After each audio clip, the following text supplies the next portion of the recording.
So today we are having our first ever Graduate Student Day of Scholarship. This is a partnership between the School of Liberal Arts and the Lilly Family School of Philanthropy. Students today have the opportunity to present their work in two different ways. First, they could present a paper presentation. Those are actually going on right now. Students will usually prepare a PowerPoint presentation where they talk through their paper or their research project. Alternatively, students could present a poster of their research project. These formats are common in what you would see maybe at an academic conference. So this mimics maybe what students would see when they would go to an academic conference. So my research is entitled Bridging the Illness-Death Experiential Chasm Between Ill Subject and Researcher Observer. It stemmed from my own personal experiences with health adversity. And so undergoing that, you kind of realize that, hey, I kind of occupy a world that other people don't really know about or don't necessarily care to know about. My research has focused on documenting events of anti-Black violence in Indiana's state history and making that research available on Wikipedia so the public can engage with the history on this topic and understanding that this is a huge part of our state history that hasn't really been recognized.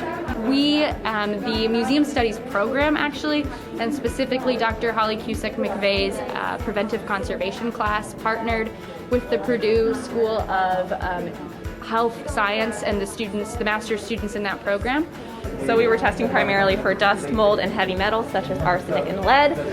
Arsenic was one of the main areas of concern because it is common in a lot of older collections as a pesticide.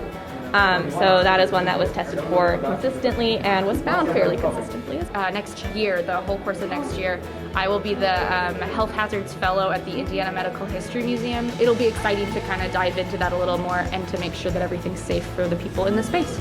I was looking at the effectiveness of toilet talks.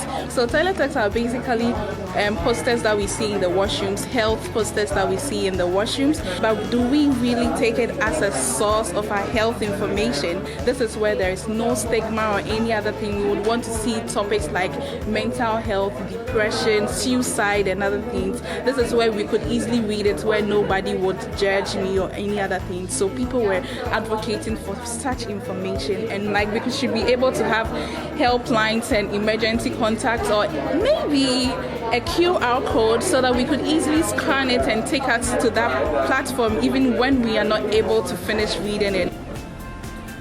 This event is an example of the School of Liberal Arts and the campus at large supporting our graduate students and the scholarship and the research that we do. In fact, this event was actually sponsored through an IUPUI Rebuilding Community Through Engagement grant, which was meant to have events like this that bring scholars and students and faculty together.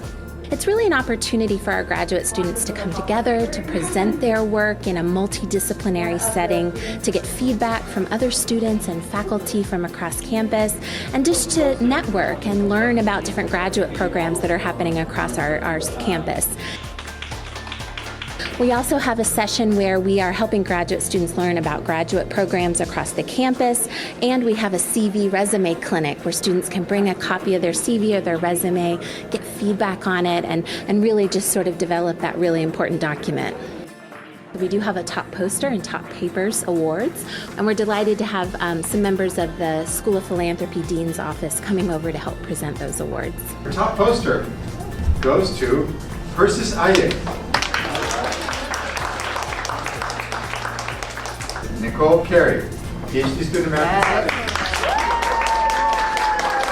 Our keynote today is Miss Mautrice Merriweather. She actually got her bachelor's in English from us, as well as her master's in applied communication in 2015.